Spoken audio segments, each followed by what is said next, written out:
Hi!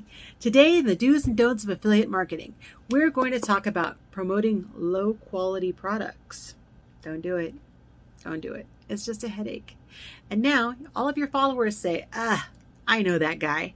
That's the guy that said that this thing over here was really good. And you know, I bought it and it was horrible. I'm not going to listen to anything he says from here on out.